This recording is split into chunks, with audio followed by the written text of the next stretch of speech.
The millionaire CEO had built his world on logic, control, and silence, until the day a letter arrived from the woman he hadn't seen in 6 years, revealing that she was gone, and had left behind 2 sons who were his. Edward Harper sat at the head of the long glass table in the conference room, nodding absently as another quarterly figure was projected onto the wall. His assistant slid a fresh stack of reports in front of him, but something unusual caught his eye.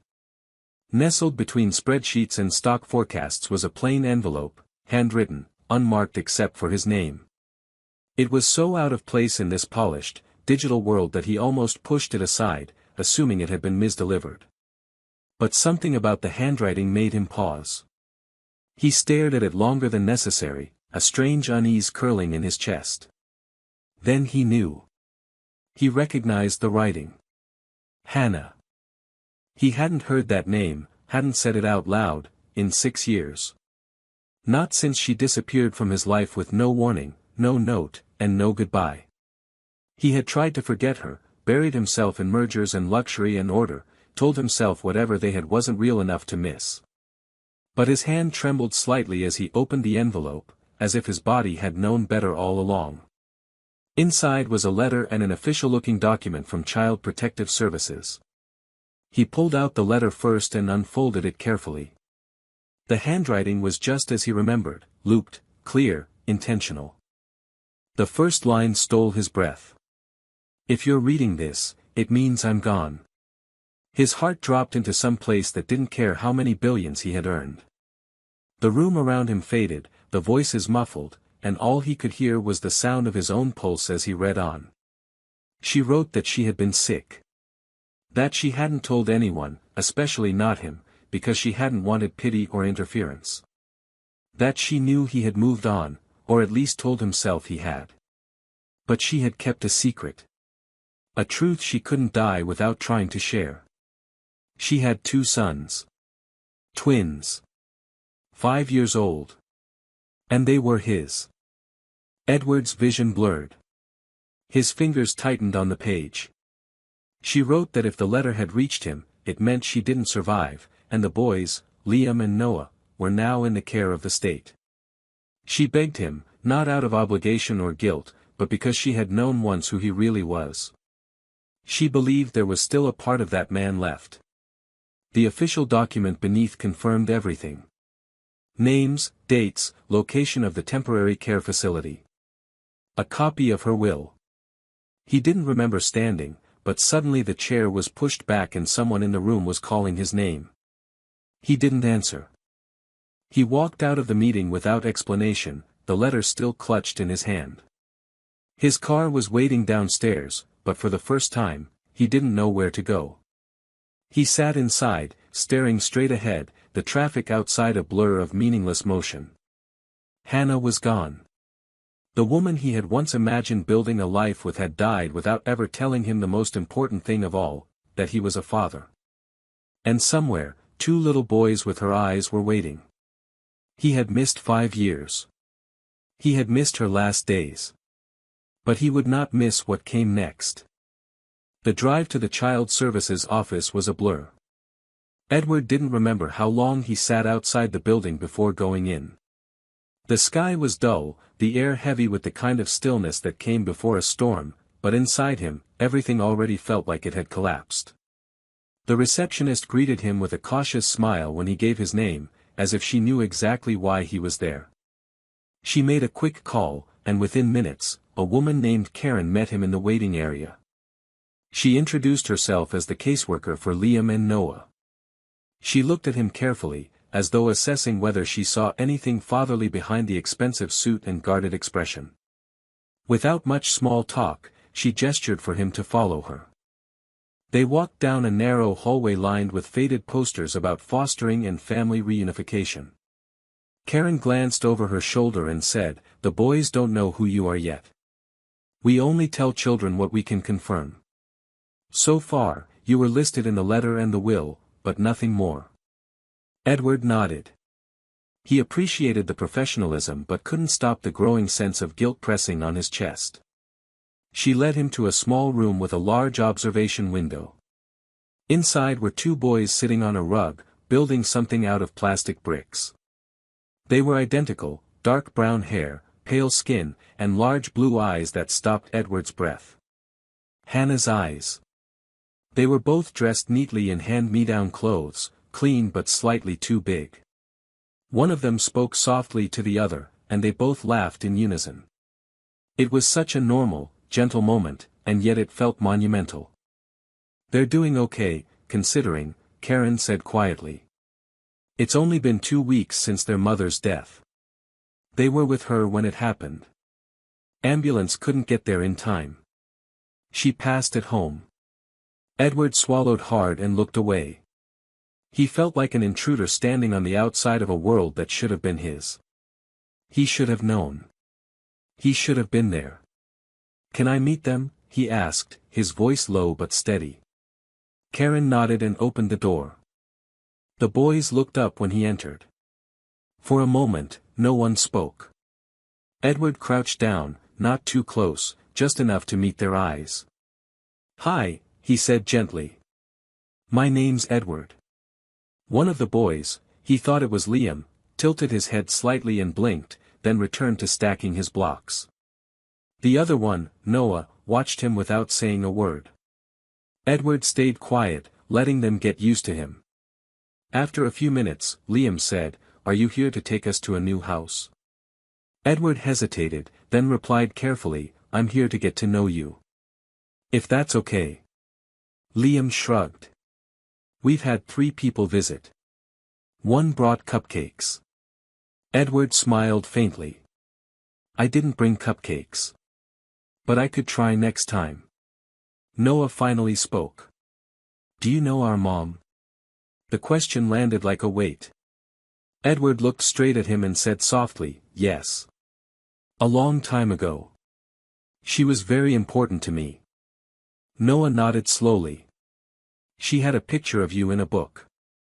She never told us your name, but she said if anything happened, someone good would come." Edward couldn't speak. His throat tightened. He had come in expecting to feel like a stranger. But somehow, even in her absence, Hannah had given him a bridge into their lives. He stayed with them for nearly an hour, helping build towers and watching them argue and then laugh again. He didn't try to correct them or force anything. He just stayed. And when Karen told them it was time for dinner, Liam looked up and asked, "Will you come back tomorrow?" Edward nodded. "I will. If you want me to." Noah didn't speak, but he came over and quietly handed Edward a red brick from their building pile. Edward took it as more than a toy. It was the beginning of something fragile, something new. And this time, he wouldn't let it go.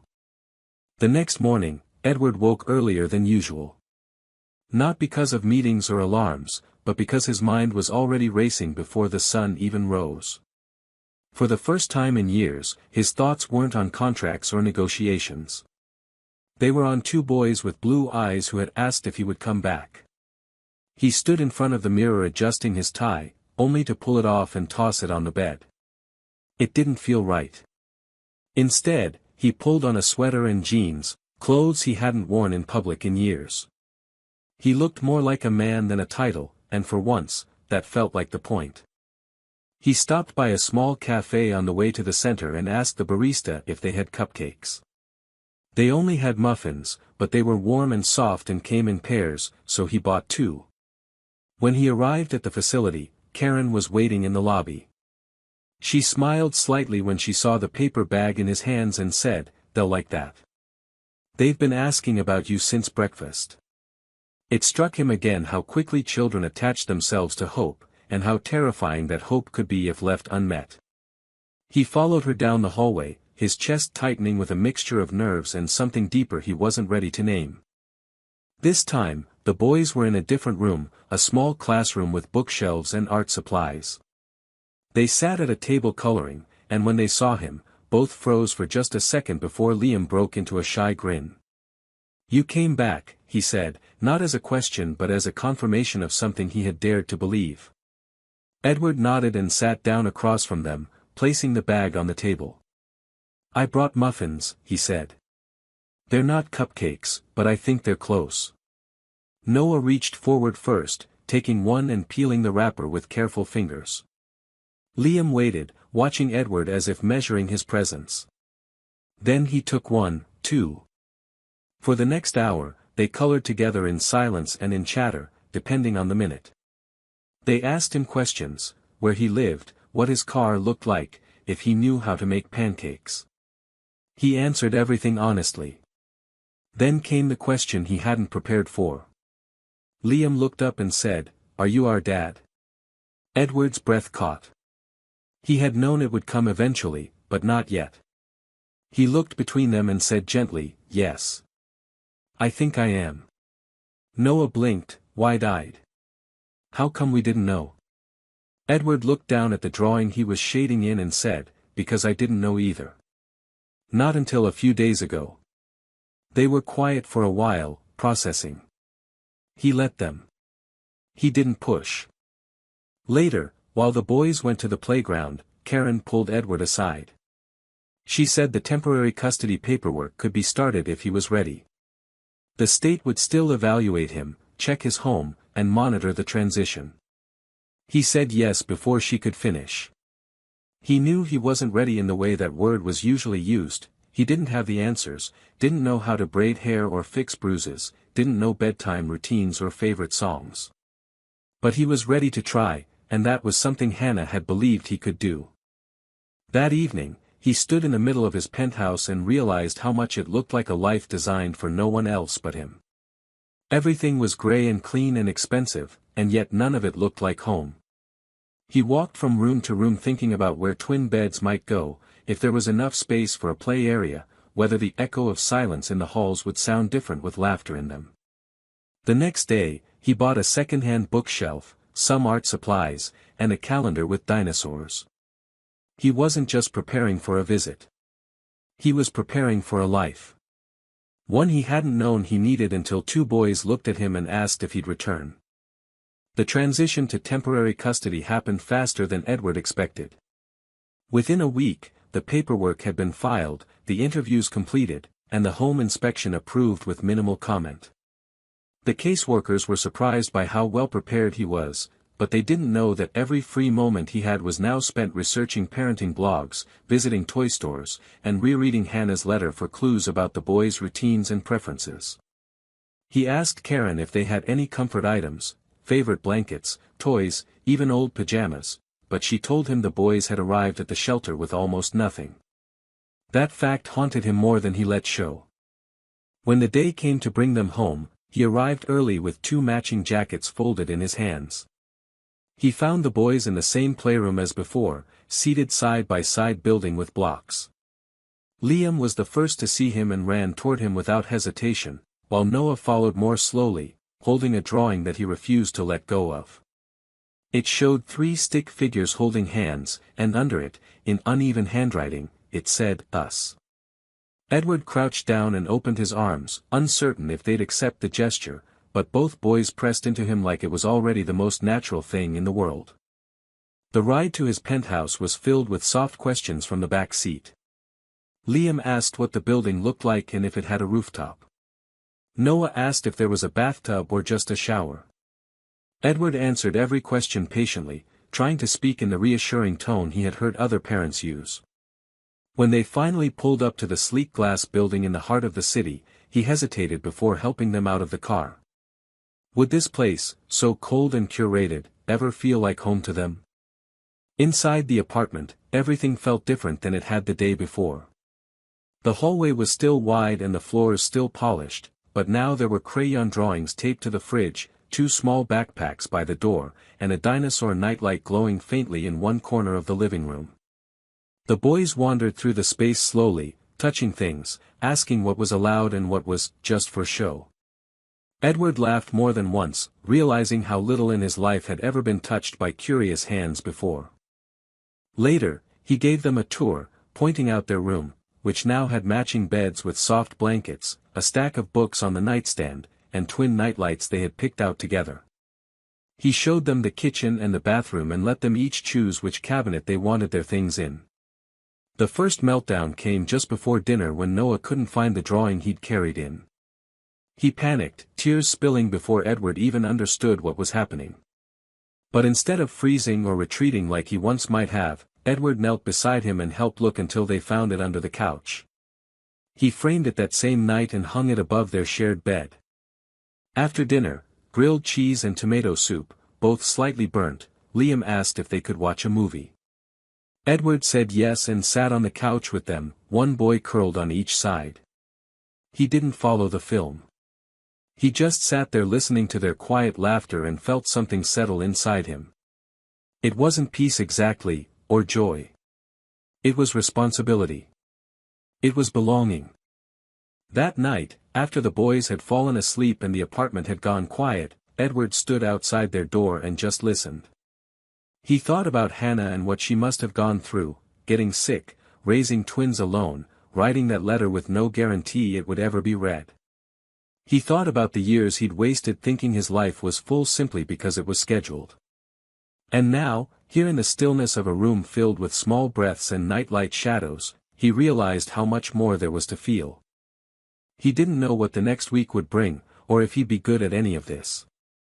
But he knew he would try. Not to make up for lost time, that wasn't possible. But to honor it. To build something new in its place, day by day, story by story, bedtime by bedtime. The first full week with the boys was a blur of routines that didn't yet feel like routines.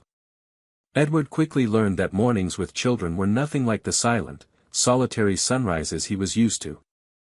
There was cereal spilled across the counter, missing socks discovered only after shoes were on, and endless negotiation about what kind of toothpaste tasted less spicy. By the third day, he stopped wearing white shirts at breakfast and started keeping an extra pair of socks in the kitchen drawer, just in case. It was chaos, but it was their chaos now, and it slowly began to shape something that resembled a family. Liam was the early riser. He would always be up first, wandering sleepily into the kitchen asking for toast or to sit on Edward's lap while he sipped his coffee. Noah took longer. He would emerge only after he heard Liam talking or the sound of cartoons drifting from the living room. Edward respected their rhythms. He didn't rush them unless school demanded it, and even then, he tried to make the rush feel like an adventure. Some mornings they listened to music while brushing their teeth, and other days they made it a game to see who could get dressed fastest. Slowly, they started to smile more in the mornings. That felt like a win. The nights were harder.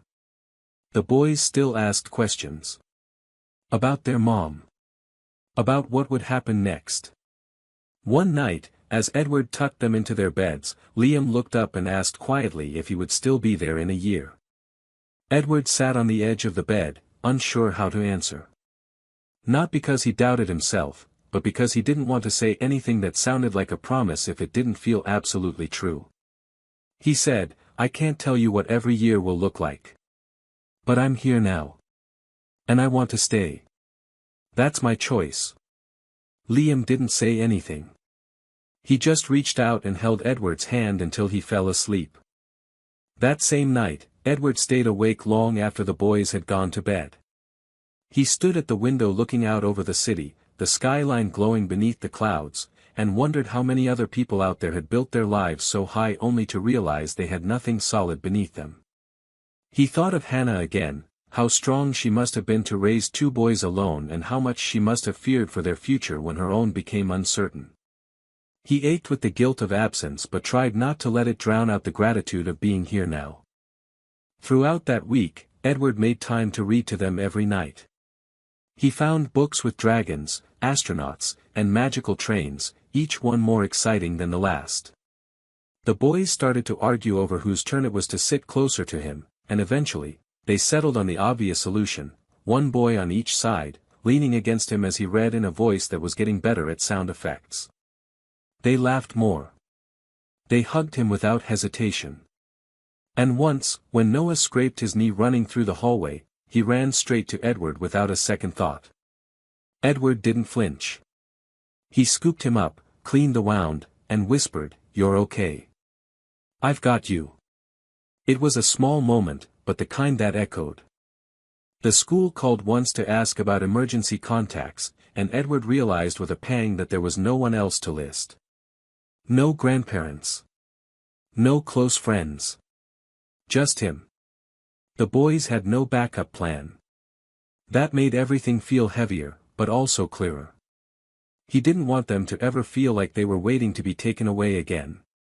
They needed roots. Not just shelter, but permanence. And slowly, day by day, Edward began to believe he could give them that. By the end of the week, the apartment looked different. The boys' drawings were now taped to more than just the fridge. Their laughter filled the empty hallways that had once echoed with silence. Their shoes were lined up at the front door beside his. And every night, when he turned off the light in their room and listened to their even breathing, he felt something unshakable settle in his chest. He was still afraid. But he wasn't running. He was staying. And they, somehow, were staying too. By the middle of the second week, the boys had started calling the apartment home without thinking about it.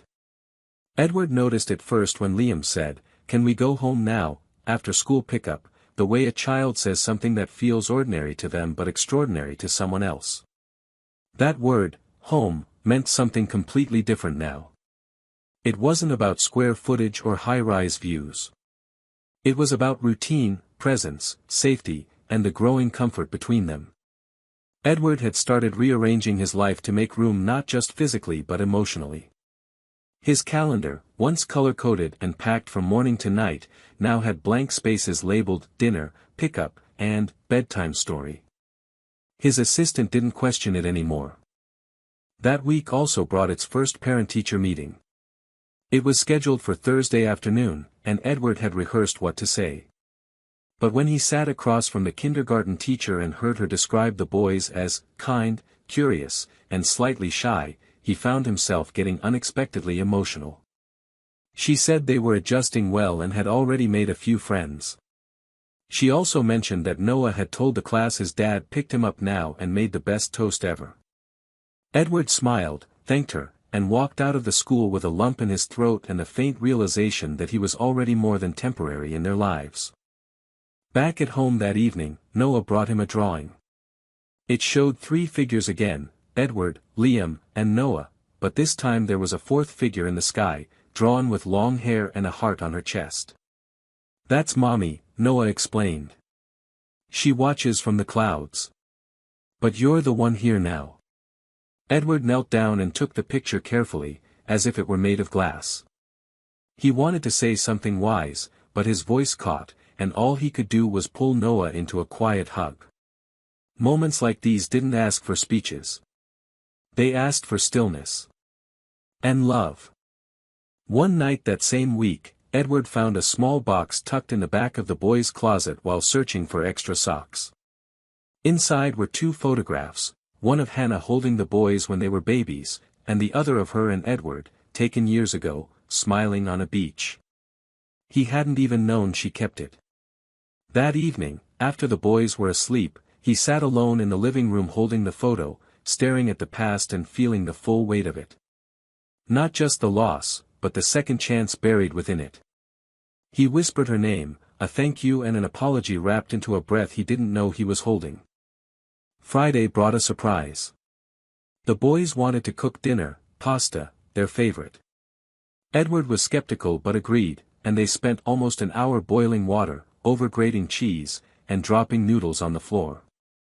It was a mess, but when they sat down at the table and said cheers with their juice boxes, he realized it was the best meal he'd had in years. Afterward, they curled up on the couch to watch a movie, and both boys fell asleep halfway through, their heads resting on his shoulders. He didn't move. He just sat there, the blue glow of the screen washing over them, a quiet contentment filling the room. Later that night, as he carried them one by one to bed, Edward caught his reflection in the hallway mirror. He looked tired. Softer, maybe. But more whole than he ever had. He was no longer living in fragments of what might have been. He was living something real. He placed the drawing Noah had made on his nightstand and turned out the light. Then he stood at the door for a while longer, just watching them breathe. It wasn't just that he loved them. It was that they loved him back, and trusted him enough to sleep deeply under his roof, with no doubt he'd still be there when they woke up. On Saturday morning, Edward woke up before the boys and found himself lying in bed, staring at the ceiling, listening to the silence of an apartment that no longer felt silent at all. Even in stillness, he could hear them, the quiet rustle of blankets from the next room, the memory of their laughter echoing from the day before, the trace of their little feet running across the hardwood floors. It was strange, the way they had already filled the space, not just physically, but emotionally. The once minimalist penthouse was now scattered with toy cars, books with bent covers, socks that never seemed to stay paired, and drawings of dragons and spaceships on nearly every wall. But what filled it most was the feeling of being needed, seen, chosen. When he entered the boys' room, Noah was already awake, sitting on the edge of his bed with his stuffed animal tucked under his arm.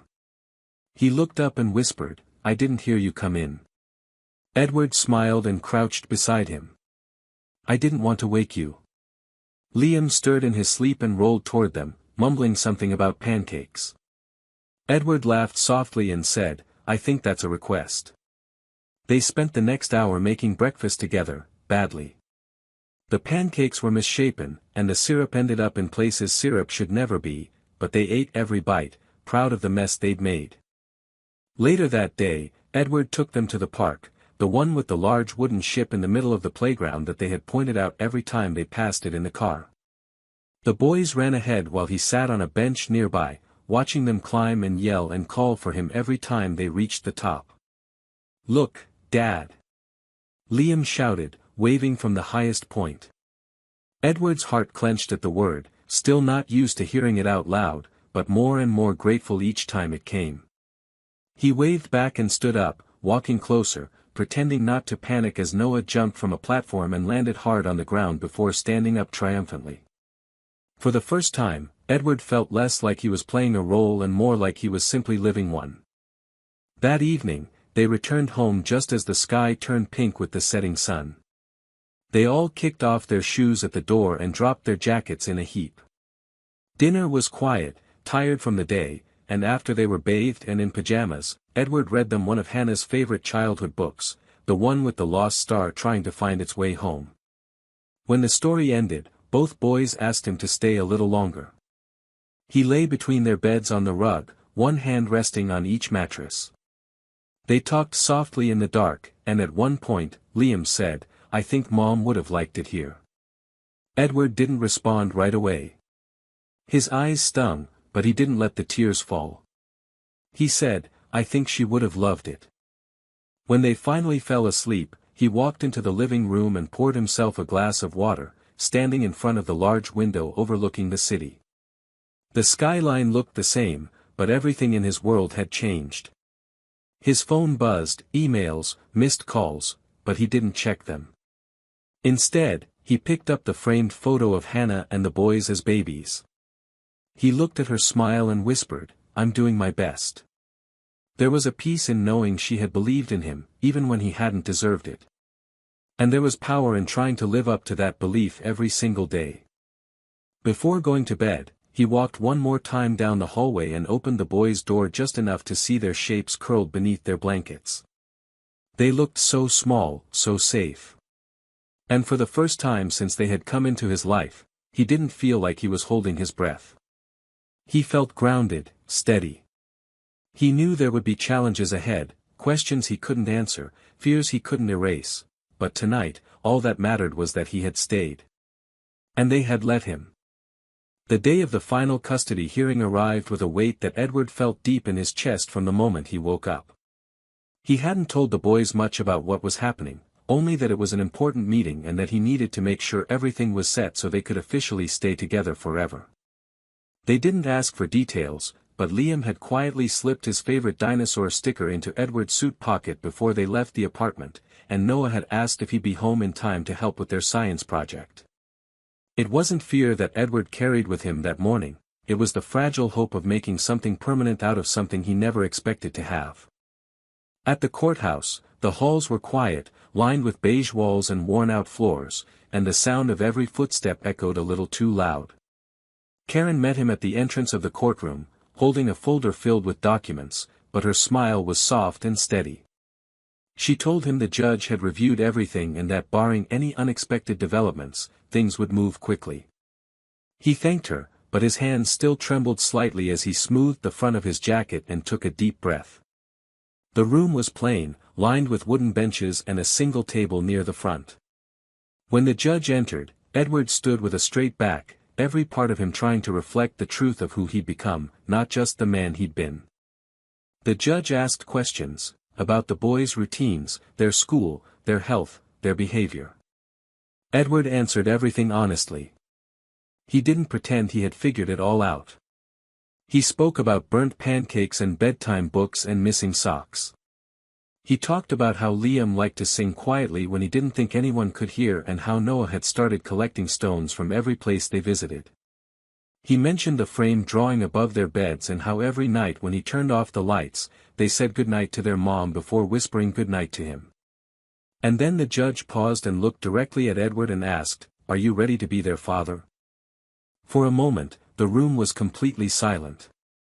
Edward's throat tightened, but his voice didn't waver. He said, "I already am. I wasn't there at the beginning, and I'll carry that with me for the rest of my life. But I'm here now, and I will be here as long as they'll have me. This isn't about filling a space their mother left behind. It's about building something new that honors what she gave them, and gives them a future they can trust." The judge nodded slowly and smiled, not formally, but with the quiet recognition of someone who had heard not just an answer, but a truth. With a few final words and a signed order, it was done. The custody was permanent. The boys were his. On the way home, Edward stopped at a small bakery and bought the biggest chocolate cake they had, the kind with bright icing and colorful sprinkles, and he had them write, "Welcome Home," across the top in blue. When he walked into the apartment, the boys were on the floor surrounded by crayons and construction paper. Liam jumped up first and asked, "Is it done?" and Edward knelt down and opened his arms. Both boys ran to him, and he hugged them so tightly it felt like the final piece of something broken finally fit back into place. He whispered, "You're mine. And I'm yours. Always." That night, they had cake for dinner and stayed up past bedtime watching movies. Edward didn't care about the mess or the clock. He cared that both boys fell asleep tangled beside him on the couch, warm and safe and full of sugar and certainty.